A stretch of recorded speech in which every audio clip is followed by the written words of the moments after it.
नमस्कार दोस्तों, फिनसर्च पर आपका स्वागत है।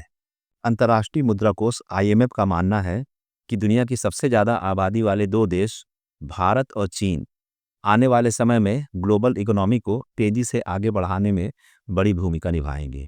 आईएमएफ ने मंगलवार 22 अप्रैल को अपनी रिपोर्ट वर्ल्ड इकोनॉमिक आउटलुक जारी की, जिसमें इस साल की वैश्विक आर्थिक वृद्धि दर यानी ग्लोबल ग्रोथ रेट का अनुमान घटाकर 2.8% कर दिया गया है, यानी 2.8% कर दिया गया है।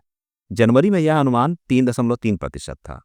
यह गिरावट मुख्य रूप से अमेरिका और दूसरे देशों के बीच बढ़ते ट्रेड वार की वजह से आई है। आईएमएफ को कई देशों के आर्थिक अनुमान तेजी से बदलने पड़े, क्योंकि अमेरिकी राष्ट्रपति डोनाल्ड ट्रंप ने अचानक कई देशों पर भारी आयात शुल्क लगा दिए, जिन्हें बाद में आंशिक रूप से वापस भी लिया गया। इस तरह की अनिश्चितता ने वैश्विक बाजार को प्रभावित किया है। आईएमएफ ने बताया है कि पहले की तुलना में अब दुनिया की आर्थिक वृद्धि में भारत और चीन का योगदान ज़्यादा होगा। यह अनुमान परचेजिंग पावर पैरिटी यानी पीपीपी पर आधारित है।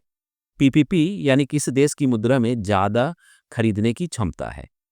आईएमएफ ने बताया कि चीन अगले 5 सालों तक दुनिया की आर्थिक वृद्धि में 23% योगदान देगा, जो पहले 21.7% था।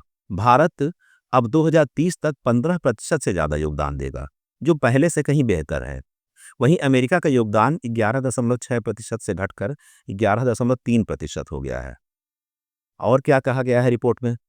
आईएमएफ का कहना है कि दुनिया की 80% आर्थिक वृद्धि केवल 25 देशों से ही आएगी, यानी विकास कुछ गिने चुने देशों में ही केंद्रित रहेगा। भले ही अमेरिका का योगदान कुछ कम हुआ है, लेकिन फिर भी वह यूरोपीय संघ से ज़्यादा योगदान देगा और आने वाले वर्षों में यह अंतर थोड़ा और बढ़ सकता है। कुल मिलाकर निष्कर्ष यह है कि वैश्विक अर्थव्यवस्था पर भारत और चीन का असर बढ़ रहा है। व्यापार युद्ध और अमेरिका की नीतियों की वजह से बाकी देशों की स्थिति अस्थिर हो रही है और आईएमएफ भारत की आर्थिक ताकत को अब और अधिक महत्व दे रहा है। तो दोस्तों, आपको यह खबर कैसी लगी? कमेंट सेक्शन में अपने विचार जरूर बताइएगा। और अगर आपको यह वीडियो पसंद आया हो तो इसे लाइक और शेयर करना न भूलें। इससे हमारे चैनल को आगे आने में बहुत मदद मिलेगी। कृपया चैनल को सब्सक्राइब करें और बेल आइकन भी जरूर दबाएं, ताकि आपको हर अपडेट सबसे पहले मिले। नमस्कार, जय हिंद। दोस्तों, यह निवेश की राय नहीं है। हम केवल आपकी जानकारी और स्टडी पर्पज के लिए खबरें देते हैं।